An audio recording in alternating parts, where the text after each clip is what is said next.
mic. Yeah. All I need is one mic. Yeah. All I need is one mic. Hey everybody, welcome back to One Mic, where I watch shit so you don't have to. And today I'm here to talk about season 5, episode 7 of HBO's Insecure, entitled Chillin, okay? I think this is actually the second consecutive good episode that this show has had this season.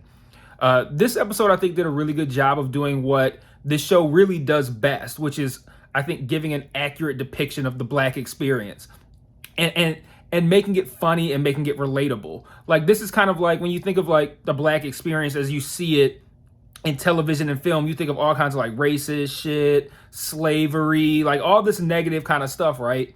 But the actual like vibe that Black folks can have when they get together and just having a good time, I think this episode does a great job of showcasing that. And it was relatable because like men are like this too. You know, this episode has all the girls getting together for kind of like a girls' night. And men have that kind of rapport too. It might be in a barber shop. It might be like pre-gaming before you go to the club, whatever the case may be. But I enjoyed this episode because it felt almost like warm. Like it felt like oh, the good old days. Like this is what it feels like when you have these kinds of things.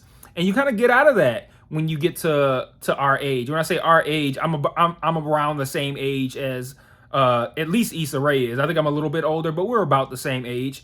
And when you get to our age, you find less time for that sort of stuff. So it was nice to see, kind of like a good depiction of what it was like to be kind of like young, having fun with your friends and having a good time.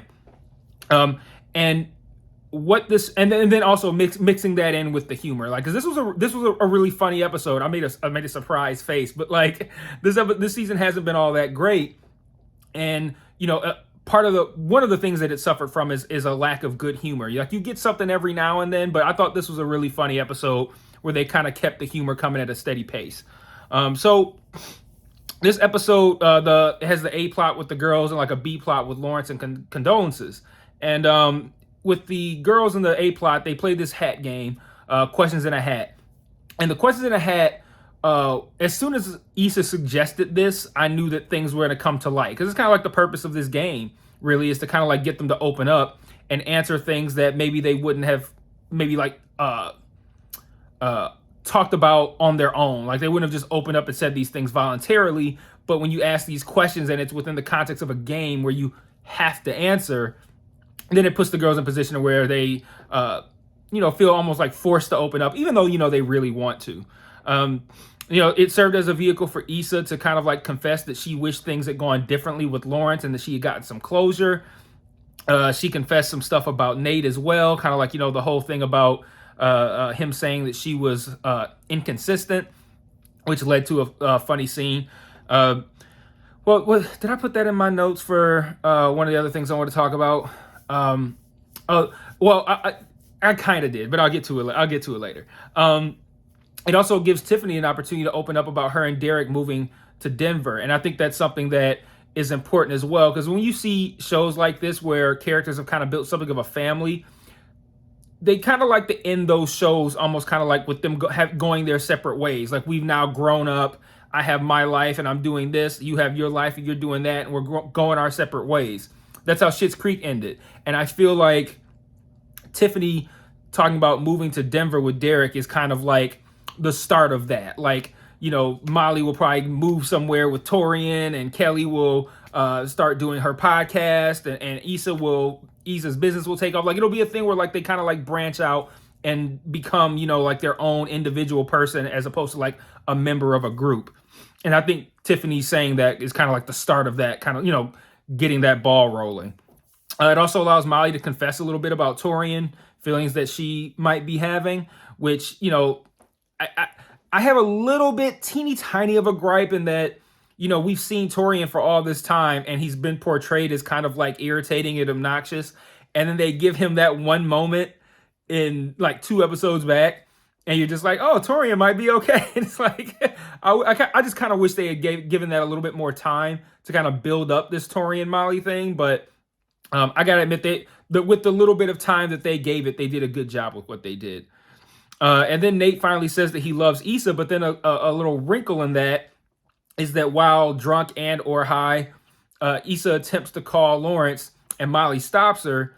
And then at the end of the episode, Lawrence presumably saw the missed call and he attempts to call her back, which comes on the heels of an interesting conversation between him and Condolences that I'm about to go over right now.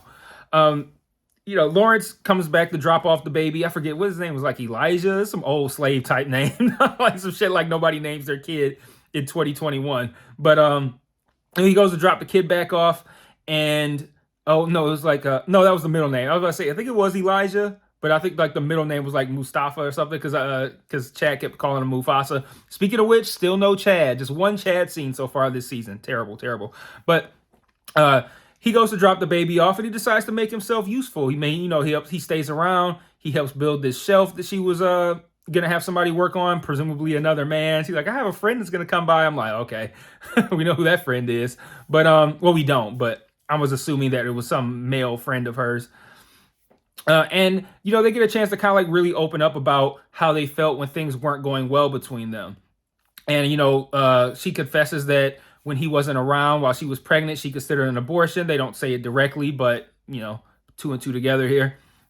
And it gives Lawrence an opportunity to kind of like showcase how he's been as a father during the times that he's had the baby.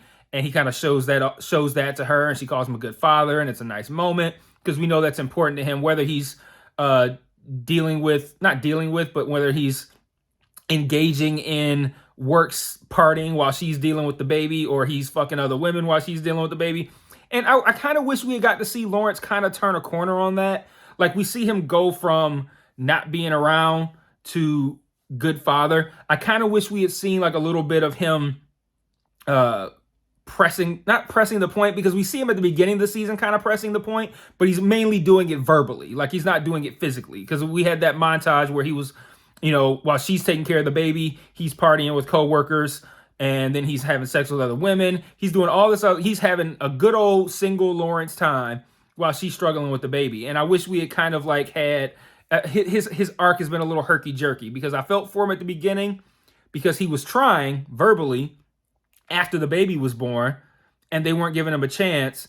Then it kind of showed like, well, he doesn't really deserve a chance because he bailed on coming for that weekend, and then we see him having fun on his own, and then now all of a sudden he's like really good at being a dad. And I kind of wish we had seen a little bit more transition there, but it's a very small nitpick, even though I spent kind of a lot of time talking about it. But they, at the end of this conversation, they kind of say, I want you to be happy or something like that. And, or I want the best for you. I can't remember how it was worded. Did I write it down? No, they said, I said that they both wish happiness for each other. And it came off very much like, I hope you happy because we ain't going to be together. So I hope you find somebody that makes you happy because it ain't going to be me. And it kind of sounded like that. And I feel like that could be how they both interpreted it. So then for Lawrence to have the call back on Issa, to see the missed call and call her back on the heels of a conversation that kind of sounded like, I hope you good because we ain't going to be together, but I hope that you end up happy with somebody who's not me. Like at the end of that conversation, to have that result in him calling Issa back, I feel like that kind of is starting to steer the Lawrence boat back in Issa's direction. And Issa calling him was kind of steering and talking about the lack of closure and the inconsistency was kind of steering her back toward him. And I think that's kind of where we all not just want things to end up, but where we kind of expect them to. Does anybody really want her with Nate? I doubt it. I doubt it.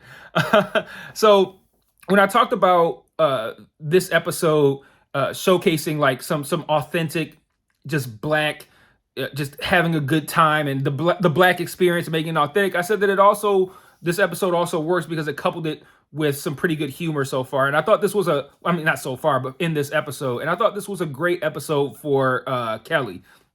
Natasha Rothwell's had a great year with her performance in White Lotus, and then you couple that with this, and I think that it's been a good season for Natasha Rothwell, and it's been a good year for her overall as well. And I loved how when they started smoking weed, she had that like really, really, really long extended cough. Like any weed smokers know what that's like. I love when I talked earlier about the Issa talking about she was being inconsistent, and all the girls go kind of like, oh yeah, like that's crazy. Like of course you're inconsistent, but they don't really know how to say it. And then Issa goes, really? And then you just hear Kelly go, yeah, you dumb bitch. I thought that That was good. I love when they were playing the question in the hat game, and Molly goes out to take the phone call from Torian, and they all like crowd around her and they give her shit kind of when she turns around, and then Kelly goes, "I found this question in the hat," and she obviously just says, "Y'all fucking." I thought that was well written. I feel like that sometimes when I watch this show, I feel like Natasha Rothwell has a very big part in the writing. I don't know if that's true or not, but I feel like she's the kind of person that would have come up with that. Like I thought that was a really funny setup and punchline. The questions in the hat, and then I found this like where it's obvious she wrote the question, but I don't know. I just thought that was a really good, really well written joke. I like when she said that she recently found walking, and she's like, "Yo, let me just go on a walk." Like this is like some brand new shit. Another great line that I think was good for her. And then lastly, I love when she says that she jumps in Daniel Kaluuya's DMs or whatever, and then she says something like, talking to Molly, "I gave him your address, so you got a queen and scram." And it's like, okay. And then Tiffany goes, "Get out was right there, girl." And she says, "Bitch, shut the fuck up." Like, okay. I love that part because again that's how we get, man. Like, and I love seeing the authentic Black experience just in a positive way and not on some like slavery or some racist shit. Like that's the reality, and we still need that because this country don't really acknowledge it. But I love and when I say this country doesn't really acknowledge it, they fake acknowledge it, but like they acknowledge it, but they don't care to do anything about it. That's the best way to put it. But while that is real and it needs to continue to be a focus, it's nice to see the positive side of things. It's ironically that dynamic is why I like the movie Love Jones so much, which is Love Jones is mentioned in this episode, which is why I said ironically, because like that's what I liked about it, is that when you have these romance movies, they're always tailored to put these fantasy ideas in people's heads, like people find love in these romantic and crazy ways, and it's like it helps to like build up this fantasy of like, oh, this is how I want things to play out. Whereas Love Jones played out how shit actually happens, and that's why I liked it so much, because I felt like it was authentic. And a couple of thoughts to close out. I liked how they had two kind of like coincidental kind of scenes with the Kelly says something about knock knock, and then somebody knocks at the door. And then Molly says, "Should I give him the green light?" And then the John Legend Green Light song starts playing in the shuffle. I thought that was kind of cool. And then what goes in the bowl first, milk or cereal? I mean, obviously it's cereal, but the fact that she even had to ask that, I'm like, are there people who put the milk in first? Like, oh, okay, gross. And then I like Lawrence's dad jokes. He said, "If anyone needs a shelf made, I'm booked." I thought that was kind of corny. And then I like how he said like he was talking about feeding the baby with the choo-choo train. He's like, "It's right in the name, choo-choo." I'm like, oh my God. But I like Lawrence's dad jokes though, so it helps humanize him. You see Lawrence almost kind of like as I'm not going to talk about all the different ways that we've seen Lawrence over the course of these 5 seasons, but I like him as kind of like corny dad joke kind of guy. And it shows a proper character arc for him from, where he started as, he couldn't find a job. He was portrayed as kind of like a bum who just like kind of like leeched off Issa. And now he's at a point where he's a father making dad jokes, feeding his kid, making trips to come see him, moving to come live with them, all that kind of stuff. Like it shows an evolution for his character. And I like that. So I thought this was another solid episode in this season, which I found to be largely lackluster. Like I said, I feel like they're acting like they didn't know this was the last season. But we got 3 episodes left, and things are starting to kind of move in the direction that they should have been moving from episode 1, which is kind of like a Issa Lawrence kind of thing. Lisa, I started to say Lisa and that Lawrence Issa thing, whatever. They're starting to kind of like move back toward one another. Molly seems to finally be doing something smart. I hope they don't have her do something ridiculous in the next episode, but she seems to be moving toward Torian, which is fine. Kelly's got her podcast popping off. Tiffany's about to go move to Denver and do her own thing. And now it's starting to feel like a show that's wrapping up that had like a cast that was kind of like a family. And it's like, okay, how do we end something like this in a way that is emotional but makes sense? And it seems like it's starting to head in that direction with 3 episodes left. So having said that, I'll see you guys next week for episode 8. Peace.